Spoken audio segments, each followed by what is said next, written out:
तिरंग लहर लहराने लगती है। तो ऐसे उत्सव के लिए हम सब एकत्रित हुए हैं। वो तो सब आपको लास्ट तक इस विषय को बहुत अच्छी तरह से दीदियों के द्वारा क्लियर होगा ही कि शिवरात्रि क्यों मनाई जाती है।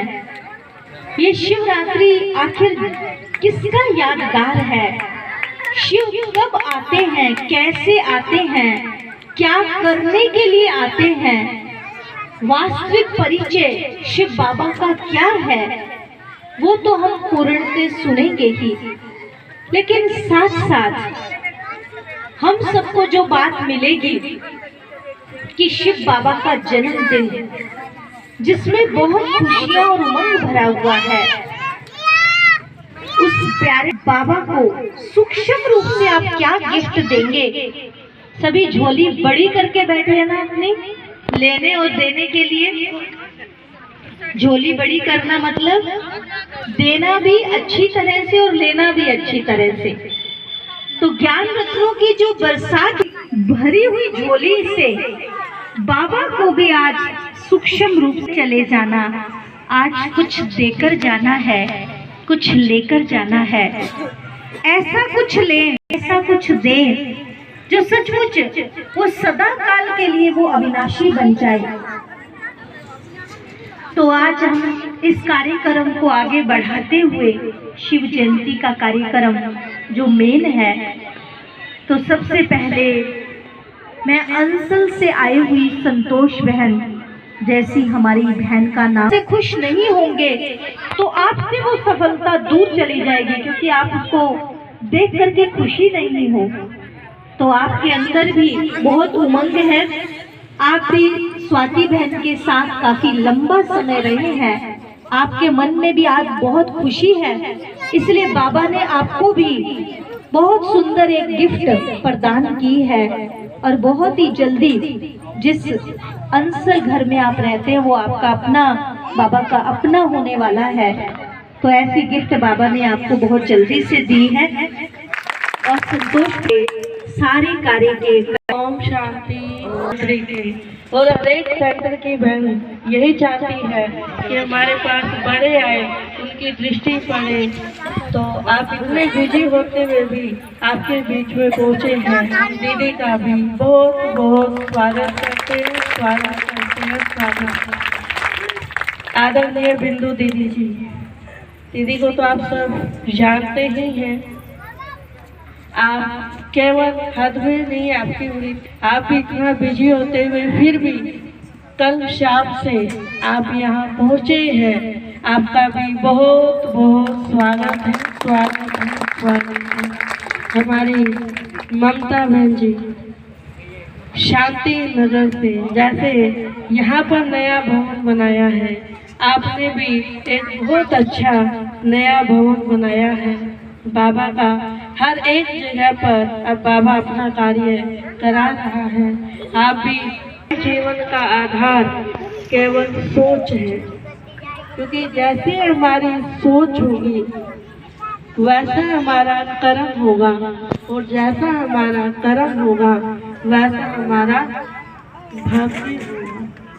कई बार हम सोचते जो भाग्य में होगा वो मिल जाएगा, लेकिन नहीं, कर्म से ही भाग्य बनता है। तो वो शिव परमात्मा में सिखाता है कि हर कर्म करते हुए मेरी याद में रहो। जो कर्म मेरी याद में करते हैं वो कर्म श्रेष्ठ कर्म बन जाता है। वो कला इस समय परमात्मा सिखाते हैं। पर मुझे एक बात याद आई, भाग्य को कि मैं बड़ी और भाग्य कह रहा मैं बड़ा। अब दोनों में बहस हो गई। दोनों ने कहा चलो हम देखते हैं कि कौन बड़ा है। एक खेत में किसान था, वो काम कर रहा था।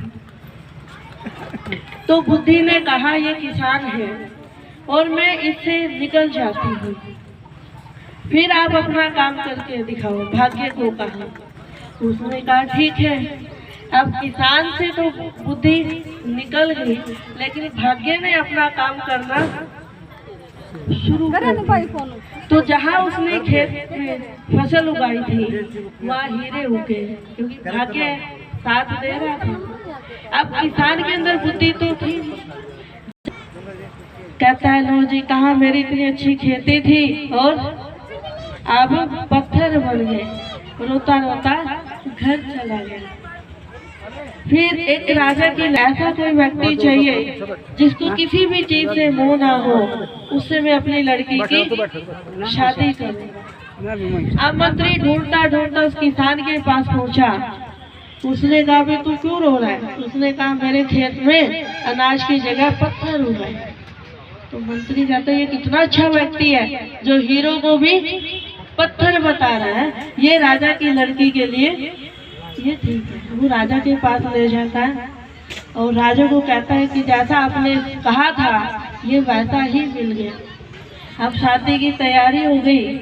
जब शादी की तैयारी हो गई, लड़की आई तो वो डर गया एकदम, क्योंकि भाग्य तो साथ दे रहा था ना, पर बुद्धि नहीं थी।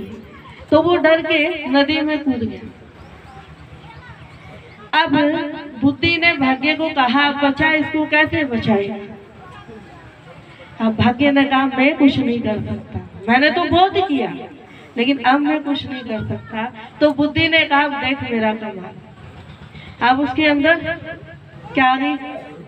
बुद्धि आ गई। अब बुद्धि आ गई तो राजा ने उसको निकलवाया और मंत्री को कहा तू कैसा व्यक्ति लेके आया था जो मेरी लड़की को देखते ही वो डर गया। उसको राजा के सामने लाया गया तो राजा ने उससे पूछा भी तू क्यों कूदा था? अब उसके अंदर क्या आ गई? बुद्धि आ गई ना। अब उसने बुद्धि से सोचा मैं क्या जवाब दूं? अगर कहूँगा डर के कूदा तो राजा मुझे सजा देगा। उसने कहा राजा मैं आपकी लड़की को देख के नहीं डूबा था। कहता क्या? क्यों? उसने कहा गाय डूब रही थी और मैं गाय को बचाने के लिए नदी में कूदा था। तो बुद्धि ने कहा देख कमाल, अगर हमारी बुद्धि श्रेष्ठ है तो भाग्य भी हमारा श्रेष्ठ है। तो इसलिए परमात्मा कहता है कि जितना वो शिव परम पिता परमात्मा को याद करते हैं तो उतना ही बुद्धि भी हमारी श्रेष्ठ होती जाती है और हमारा भाग्य भी श्रेष्ठ होता जाता है। तो ज्यादा समय न लेते हुए आपको फिर से बहुत बहुत बधाई हो, बधाई हो। किसी का भी वेलकम है। आप तालियां बजाते रहें, तालियां बजाने में तो कुछ जाता नहीं है।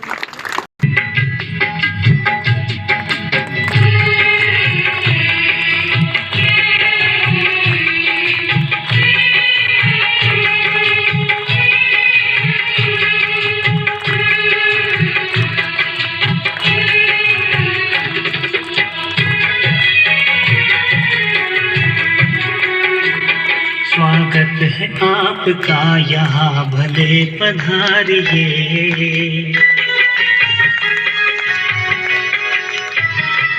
स्वागत है आपका यहाँ भले पधारिए। स्वागत है आपका यहाँ भले पधारिए। मेजबान वो खुदा है, हाँ मेजबान वो खुदा है, स्वागत स्वीकारिए। स्वागत है आपका यहाँ भले पधारिए।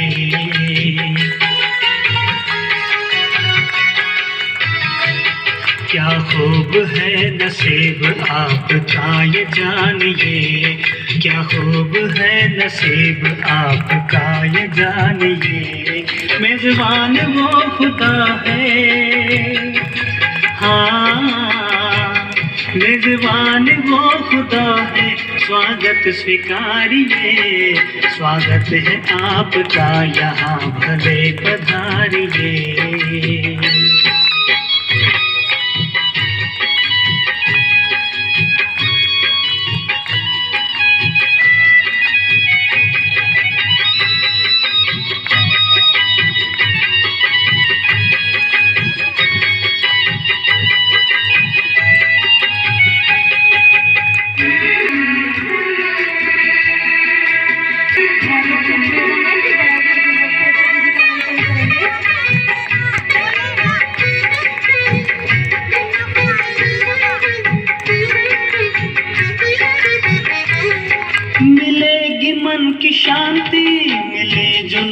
कहीं भी।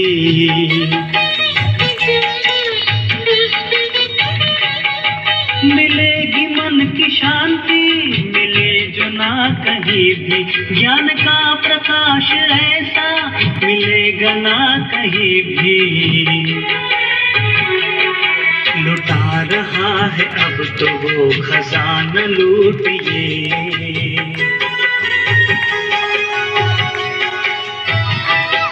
लुटा रहा है अब तो वो खजाना लूटिए। मेजबान वो खुदा है, हाँ मेजबान वो खुदा है। स्वागत स्वीकारिए, स्वागत है आपका यहाँ, भले पधारिए।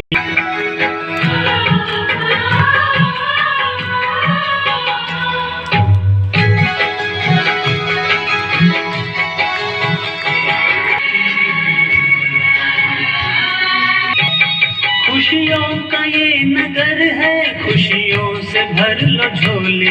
लेना है जो भी ले लो। स्वागत करने वालों का भी स्वागत है। बहुत से संदेश दिए इस गीत ने कि आज झोली खाली नहीं रखनी है, भर कर ही जाना है। तो अभी मैं निवेदन करूंगी, आदरणीय, रात्रि क्यों मनाते हैं, शिव के साथ रात्रि शब्द क्यों लगा हुआ है, उस सारी बातों की जानकारी आदरणीय बिंदु दीदी जी से सुनेंगे हम, क्योंकि आज का महोत्सव विशेष बाबा का है। तो बाबा का पूरा परिचय आज लेकर के जाएंगे, झोलियां भर कर ही जाएंगे। तो दीदी को तो हम सब जानते ही हैं, कितना उमंग उत्साह भरा जीवन है, बाबा के लिए रोम रोम में प्यार बसा हुआ है, ऐसा हम दीदी से फील करते हैं। और हर एक को आगे बढ़ाने की आपके अंदर भावना है। देखो आप प्रैक्टिकल स्वाति बहन को आगे बढ़ा करके आप कहाँ तक लेकर के आए, और आप माँ जैसी पालना देते हैं। मुझे भी ये सौभाग्य 4 साल तक मिला है। तो ऐसी हमारी आदरणीय बिंदु दीदी, जिनका प्रैक्टिकल जीवन बहुत अच्छा है, दिल वो जान से बाबा को, बाबा के परिवार को, बाबा के हर बच्चे को वो प्यार करती हैं। तो ऐसी उनके अंदर खूबी है। ओम शांति, ओम शांति। आज के मंच की शो पर बड़े दीदी जी और अंसल से पधारे हुए हमारे संतोष बहन और मंच संचालिका शांति नगर से पधारी हुई हमारी ममता बहन, बरसों से हमारी स्वाति बहन, जिसकी इतनी मेहनत और प्रयास से करण करावन हार तो बाबा है, लेकिन निमित्त किसी न किसी आत्मा को वो बनाता है। दिन रात सुबह शाम बहुत इन देवियों ने मेहनत की। दीपा बहन, हमारी स्वाति बहन और आप सबके सहयोग से बरसत के अंदर यही एक भावना थी जब आए, और सबसे बड़ा सहयोग रहा हमारे गांधी परिवार का, और सबसे ऊंचा कहिए तो बाबा का है। लेकिन कमाल की बात मैं देख रही बाबा की, 8 साल ये मकान नहीं बिका। जब तक अपना भवन नहीं बना, बाबा ने मकान बिकने, कस्टमर ही नहीं लग रहा था। और जैसे ही भवन तैयार हुआ और गाहक बन गया और मकान बिक गया। और बनने के बाद अभी जब हम शिफ्टिंग पे आए हैं तो वो मकान लेने वाले भी आ गए। देखो बाबा की कमाल, बाबा के लिए जोर से तालियां बजाएं ताकि परम धाम तक ये आवाज पहुंच जाए। आज मैं अमृत वेले अव्यक्त बाप दादा के 2 माँ बाप के सुने। बाबा ने कहा जिनकी साफ दिल, साफ। ओम शांति। विजेंद्र भाई जी भी मंच पर आ जाए। हमारे विजेंद्र भाई जी, जोरदार तालियों से हम इनका स्वागत करते हैं। सच्ची दिल और बड़ी दिल होगी, उनको कभी भी दाल रोटी से भूखा नहीं रहना पड़ेगा। आप सब बड़ी दिल वाले हैं, जो सच्ची दिल, साफ दिल, बड़ी दिल वाले हैं, वो हाथ खड़ा करें, है ना। क्योंकि बाबा हमारा कैसा है, बाबा को सबसे प्यारी क्या चीज है, सबसे प्यारा है बाबा को सच्ची और साफ दिल। बाबा को कुछ नहीं हमारे से चाहिए, सिर्फ साफ दिल चाहिए और सच्ची दिल चाहिए। उसी का यादगार आज हम शिवरात्रि मना रहे हैं। शिवरात्रि का त्योहार ये 12 घंटे वाली रात नहीं है, ये रात है अज्ञान के नींद की रात, अंधकार की रात। जब इस धरा पर पाप बढ़ जाता है, अज्ञान का अंधकार बढ़ जाता है, तो परम पिता परमात्मा शिव बाबा गीता के वायदे अनुसार वो इस धरा पर आते हैं।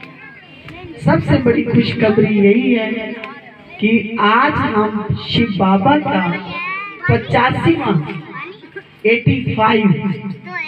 8 और 5 है ना जयंती मना रहे हैं। 8 को क्या बोलते हैं? 8 अष्ट शक्तियाँ, अष्ट शक्तियाँ बताते हैं ना, 8 शक्तियाँ बाबा देते हैं। सभी ने जब योग का लेसन करते हैं ना, तो अष्ट शक्तियाँ हमारी फुल होनी चाहिए।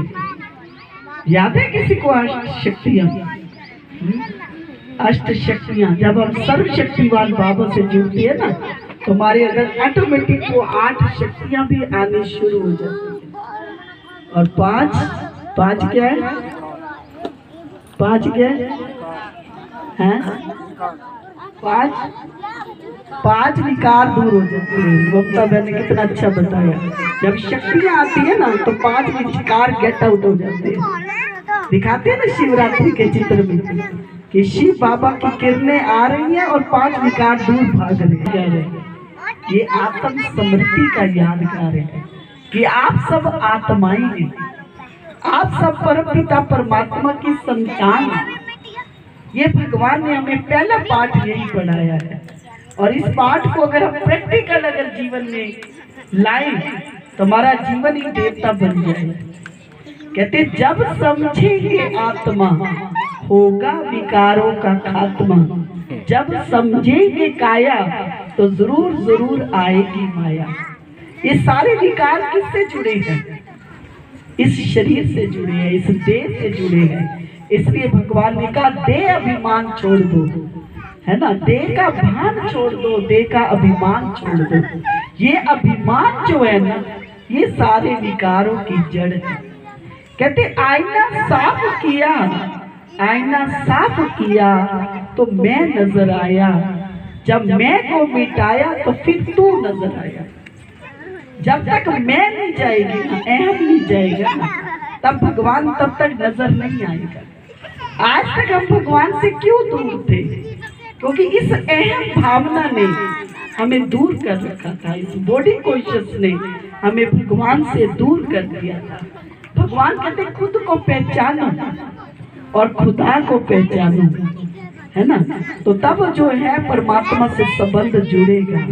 तो परमात्मा ने सबसे पहले हमें बताया, फिर उसके बाद अपना परिचय खुद दिया कि मेरा नाम शिव है, मेरा रूप ज्योति बिंदु है, मैं गुणों का सिंधु को देवता बनाना, वो ऐसी दुनिया लाने का कार्य कर रहे हैं। दुनिया वाले इस बात से बहुत भयभीत है, क्या होगा क्या होगा, कल क्या चारा होगा, प्रेम होगा, शेर बकरी एक हाथ में पानी पिएंगे, ऐसा राम राज्य, ऐसे सती हुई दुनिया गोल्डन एज लाने के लिए परम पिता परमात्मा अपना कर्तव्य कर रहे हैं। उसी का यादगार ये शिवरात्रि मनाई जा रही है। बातें हैं तो हमें अज्ञान की नींद से जगाते हैं। हमारे बीच में हमारे भाई सब वंदन करते हैं। इतना शेड्यूल बिजी होते हुए भी आप अपने प्रोग्राम करते हुए हमारे बीच में पहुंचे हैं, तो इसलिए भाई सब का भी हम जोरदार करकर ध्वनि से स्वागत करते हैं, अभिनंदन करते हैं।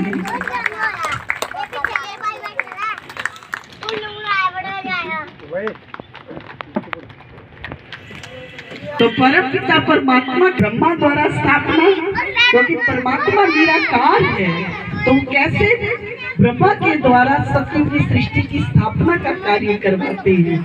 इसलिए उनको कहते हैं करण करावनहार। और उधर से शंकर द्वारा विनाश भी होने वाला है।